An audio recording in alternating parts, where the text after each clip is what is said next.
What did we just see? So before we get into the show, hold on, let me cut my camera on. I know what I'm doing here. Yeah, baby. Oh God, you went to the dark side. Y'all see it. I am all elite. We do see it. Who would have thought this day would ever come? Yeah, y'all get y'all screenshots in. Y'all go on and get your screenshots in. They need all the help they can get right now. Oh, we gonna get to it, MD. Don't worry about it. We are gonna get to it. Like I say, we got a packed show tonight. I got like 7 pages of news. Venkat, I haven't seen the video yet, so I'm assuming he helped me out, so I don't have to read everything that I do want to read. So real quick, I got an email from Facebook today. They have lifted my my ban. Oh, you out of jail? Yeah, so I will be streaming back to the channel. I tried to stream this show to the channel, but they're still won't let me do it. They say they're having some technical difficulties. So hopefully after this show, all the shows will start going back to Facebook. I'm not sure if I want to activate back my personal account, but I definitely will activate the Straight Talk Society channel. So look for that to be back up. And it was what I thought. WWE, it's crazy. We do a wrestling show here, and I'm the guy that just promotes WWE like crazy, and they're the ones who hit me with the 2 strikes. They hit me off. They hit me off of the payback because just like I figured, somebody's audio went up and they caught a clip of us playing it, and they said that we're unlawfully streaming against somebody's copyright. And then they hit us for another show, another wrestling show that had a video in it. So I did appeal those just so I can get my videos back up on the channel, but they may not allow it. So whatever. But I am back on Facebook, I think, because they wouldn't let me stream this to it, but we'll see. So that is good news, I guess. We do have, like I say, we do have a packed show. So let's get into it right now. As you guys know what I do every week, and I love it. Let's get into the ratings. So real quick, I want to go back to 9-2. So that was the collision. That was the night that Tony Khan came out and let everybody know that CM Punk was no longer with the company. And these come from the Wrestling Observer. So this is the 9-2 edition of Collision. Saturday night's episode of AEW Collision averaged 345,000 viewers, down 37.5% from the previous week. So now everybody will see that and they say, oh no, that's all CM Punk. That's all CM Punk. I may have thought that it was CM Punk. No, it was WWE Payback, and I'm going to show you why. It's the lowest audience total. The lowest audience total the show has drawn in its brief history. This episode was a Collision Go Home show for All Out, which was taking place the next day. It went head to head with several college football games on both network TV and cable. The games dominated the charts as they will for the rest of the year. Collision also aired at the same time as WWE Payback on Peacock. So that's what did it. And here's the reason why we know that's what did it. The 9-9 edition of Collision averaged 476,000. So it's back up, not 500,000, but it's back up to kind of where that sweet spot. So that's up 38%. And it was against the Alabama and Texas game. So if it was the football that was doing them that bad, then these ratings would have been in the toilet, because Alabama versus Texas, those are 2 powerhouse schools. But no, they're back up to their average. It was because of WWE Payback. So everybody who said that it was CM Punk causing them to be down, blah blah blah, that's not it. It's still they still play second fiddle to the largest company in the world for now, WWE. So real quick about those ratings, because I think me and MD are hinting on the same thing. So before we go into that, what do you guys think about that? Those trash ratings going up against the WWE product? Well, it's not a surprise. It's not a surprise at all. They're not there yet. I mean, they got the largest audience outside of the United States ever in wrestling paid for, but they still have a ways to go, and it's expected. I mean, they're going into year 4, so it's okay. It's expected. WWE still holds a large part of the market share in professional wrestling, and we know that. Who's saying more booze on? Oh yeah. Go ahead, MD. I'll give a little bit of pushback on that. The reason why I saw the ratings too. Go back and see the first quarter ratings of Collision on that same show, and they was in the 400s in the first 15 minutes. But after that quarter, it drastically went down. Well, because people were tuning into Payback. They checked out Collision for the first 15 minutes, and they went to Payback. So you're saying it was CM Punk? I'm saying that people wanted to see what Tony Khan was going to say about CM Punk. Not to mention the letter that was put out a couple hours before Collision. You got to take that in consideration. Let me ask you a question. Do you think that was a bad idea for Tony to put that letter out ahead of time? I think he wanted to try to alleviate the pressure as much as possible. I mean, honestly, if it was me, I probably would have did the same thing. Because you have to realize, if he would have made that announcement with like no emphasis on anything, nobody knows nothing, it would have been it would have probably been worse as far as the drastic drop that they had. So I think from a rating standpoint, it actually did them good for that first quarter, because everybody wanted to know what was going to be said about CM Punk. Even though we knew already that he was fired, you know what I'm saying? But obviously Tony Khan was going to have to make a public statement. So that's why I say the pushback is that first quarter is the best. If I'm not mistaken, the first quarter was the best number, right? Yeah. If I'm not mistaken. Yeah. So there you go. I mean, you know what I mean? So I saw a report that said they lost like 89,000 viewers. Yeah, after the first quarter. So that after the first quarter, it dropped.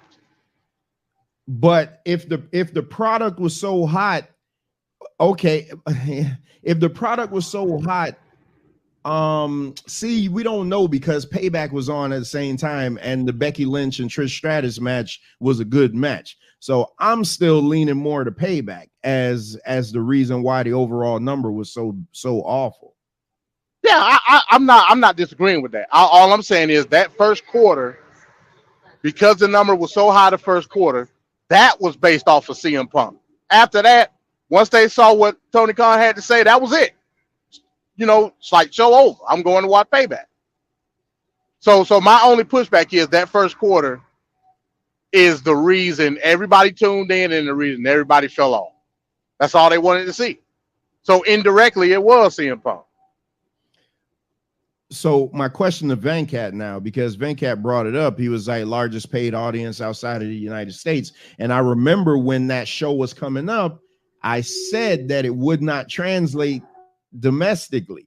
And I got a bunch of pushback like, oh yeah, well, and because for some reason they aren't clicking with the majority of wrestling fans. And you say is 4 years, blah, blah, blah. It takes about 4 years to know what you have. So my question to you is what because I'm gonna tell you a number. And I just heard this today from WrestleTix. They're doing Dynamite tonight. They're doing Dynamite tonight in Cincinnati, where John Moxley's from. You want to know how many tickets they sold to that show? Just take a guess. I'll say around 35. I'll say around 3,500. What you think, Venkat? Yeah, somewhere along the threes, maybe low fours, hopefully. 2,000. Damn. 2,000 to a show that Moxley's going to be heavily featured on. But okay, so I've always heard that a new business doesn't make a profit till 5 to 7 years. So this is a new wrestling company going up against a 60-year-old company. So I'm okay with that. Hold on, but we're not even putting WWE in this. This is a company that put 10,000 in an arena for the first All Out. This is a company that on average puts 6,000 people in an arena for their weekly television shows. Now your sold out Arthur Ashe Stadium the first year. They sold out Arthur Ashe Stadium the first shot. So now your biggest star in the company, allegedly, I'm doing this, y'all see, Moxley is at his hometown and he can't even get more than 2,000 people paid in the building.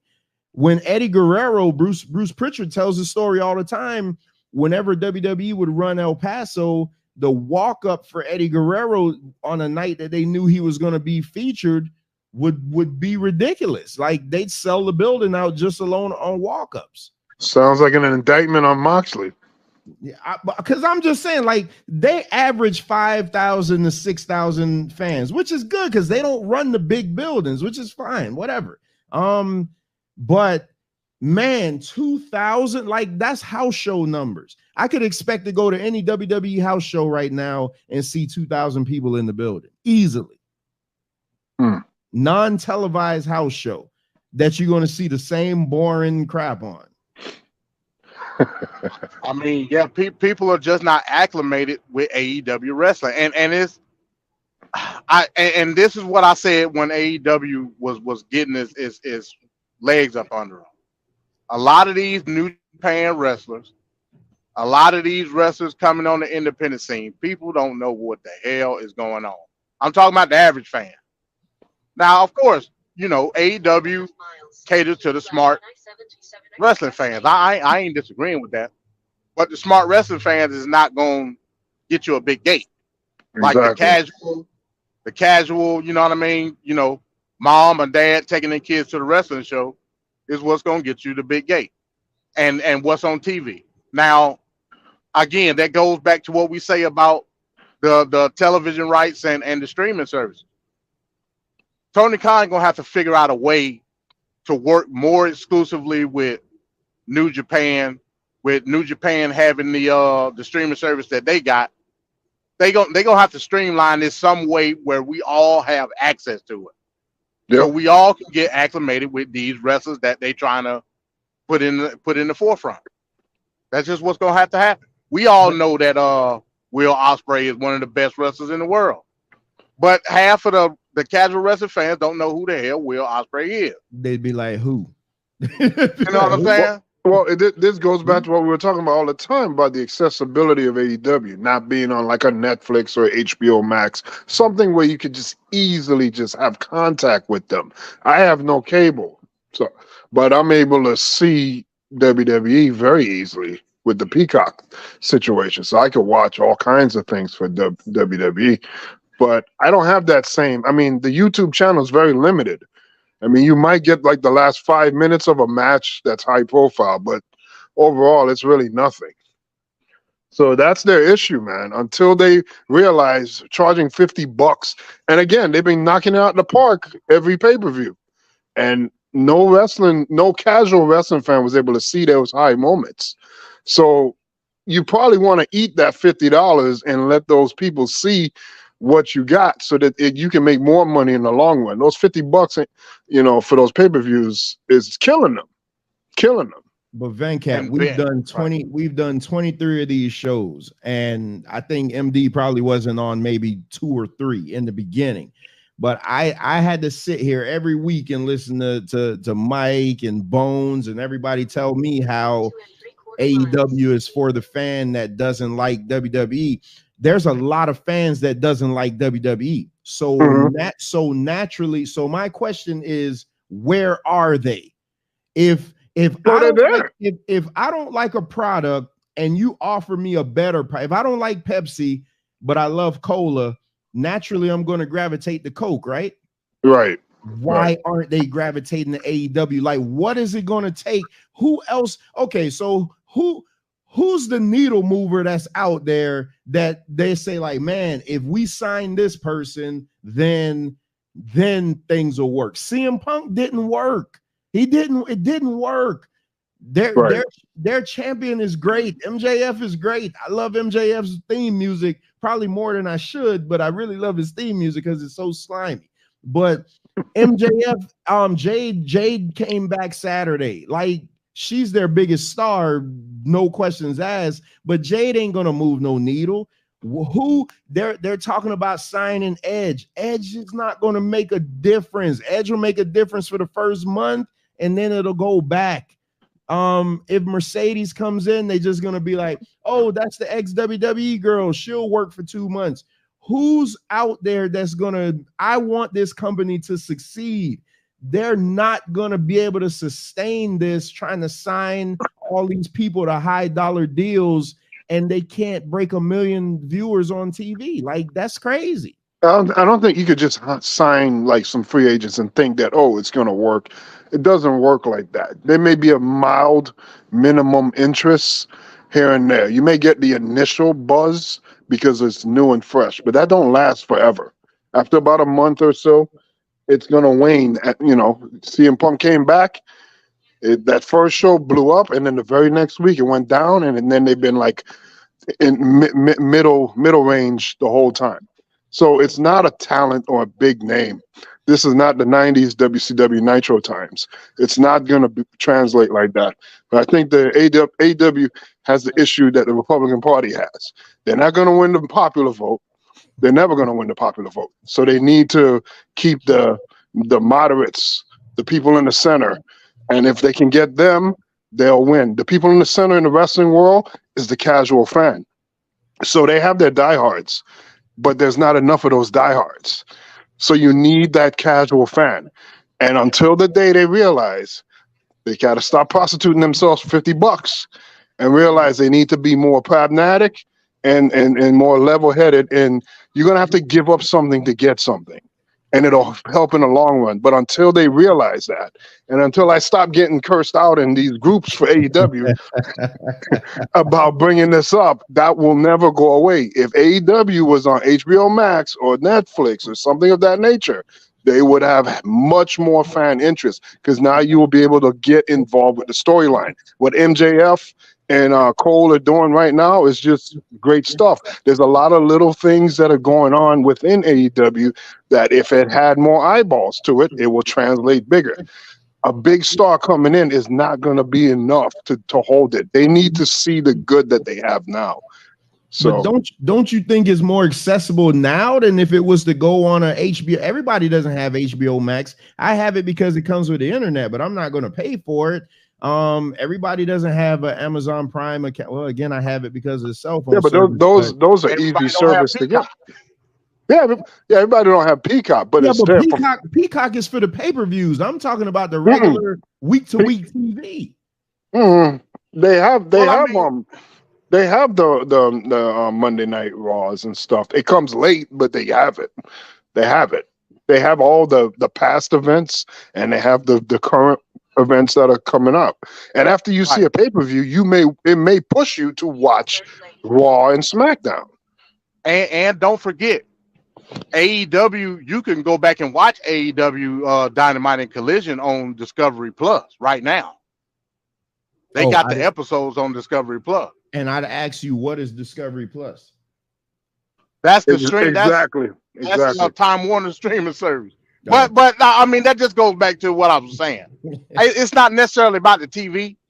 It's about the I'll just say premium live event, because that's what WWE calls it. It's more or less about that. What I'm saying is we have to get more acclimated to the roster, the storylines. And a lot of these storylines involve people that's not even full contract under AEW. They book a lot of wrestlers, like a Will Ospreay, I think Takeshita is signed now to AEW, right?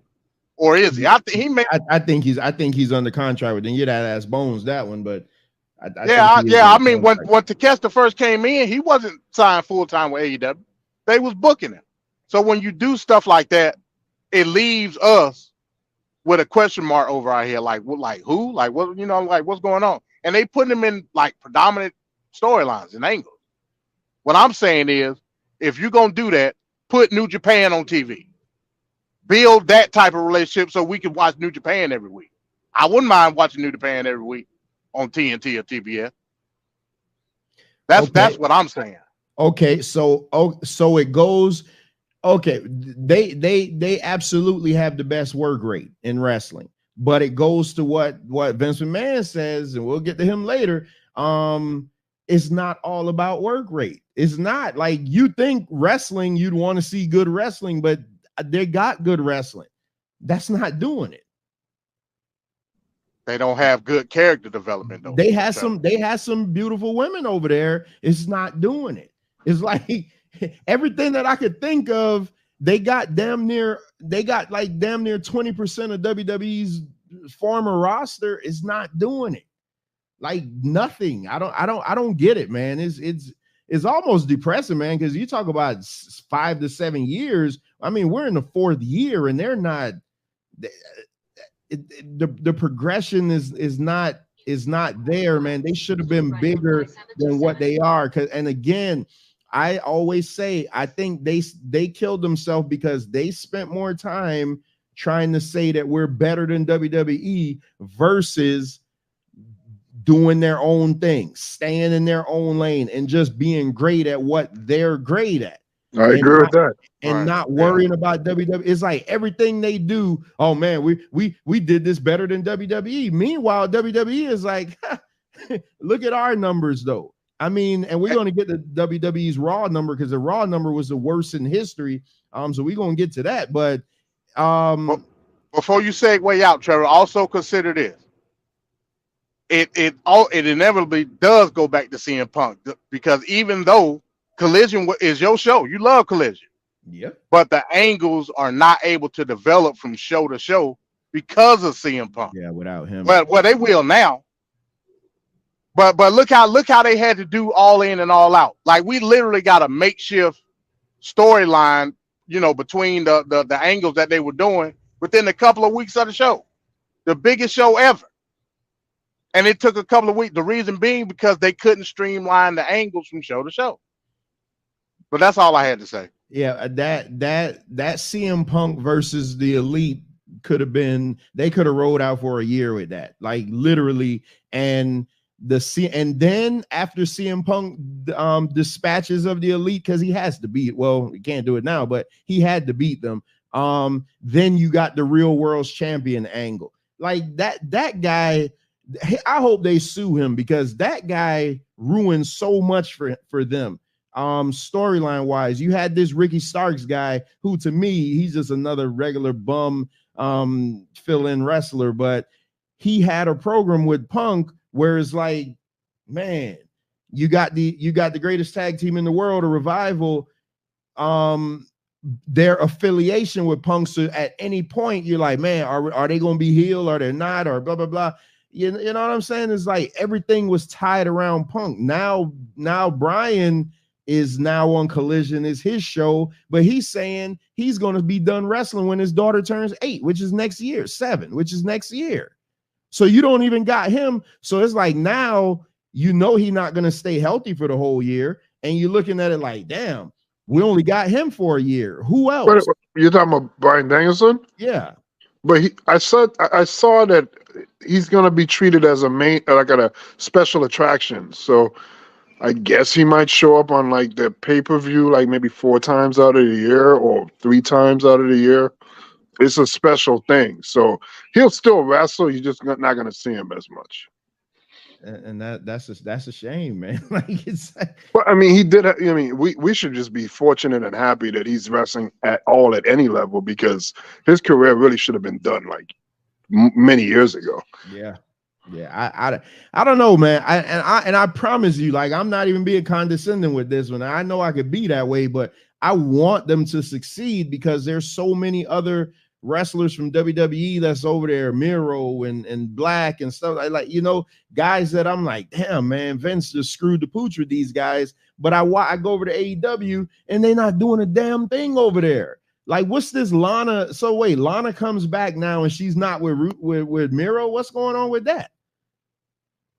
Yeah, I thought that was odd too. Like, yeah, they're know. literally running the WWE gimmick, like literally.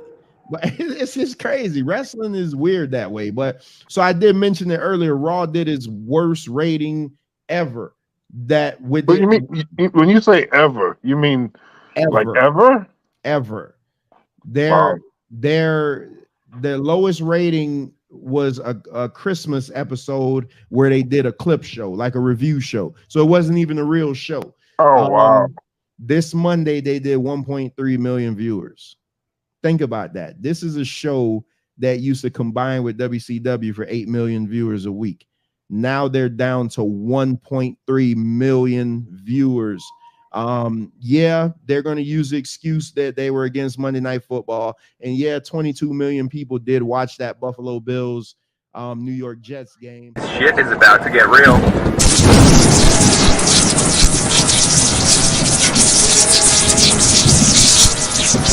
You get to see knee deep. Shit. Look at the stare of the champion against the challenger. What?